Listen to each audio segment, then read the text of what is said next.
आणि म्हणून आज आपला जिल्हा परिषद सर्कलचा तिसरा मेळावा आहे आणि मेळावा आपण एवढ्याच करता घेऊन आलो की आज आपण या निवडणुकीला सामोरं जाताना ही निवडणूक कार्यकर्त्यांची निवडणूक आहे। आमच्या निवडणुका संपल्या, विधानसभा संपली, लोकसभा संपली आणि म्हणून मी मागच्या एका मेळाव्यात सांगितलं होतं की आम्ही आमच्याकरता सोयीच्या युत्या करतो, पण कार्यकर्त्यांची वेळ आली की आम्ही युत्या करत नाही। आणि मग मी आग्रहात सांगितलं की शिवसेना भाजपाची युती झाली पाहिजे, त्यांना न्याय मिळाला पाहिजे।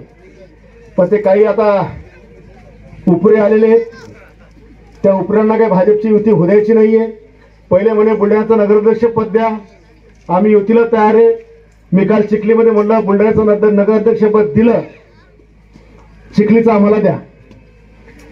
बुलढाण्याच्या नगरपालिकेमध्ये भारतीय जनता पक्षाच्या सगळ्या नगरसेवकांना मी सांभाळलं, एकेकाच्या वार्डात 50-50 कोटीची कामं केली, करोडपती त्यांना बनवून टाकलं, पण आमच्या चिखलीतल्या कार्यकर्त्याला 5 रुपयाचं देखील काम भेटलं नाही।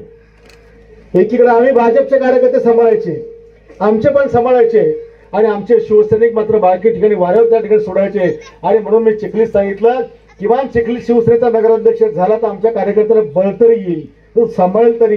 बुलढाण्यात काय मी आमचा अध्यक्ष आपला असला का नसला का, मी आहेच तिकडे।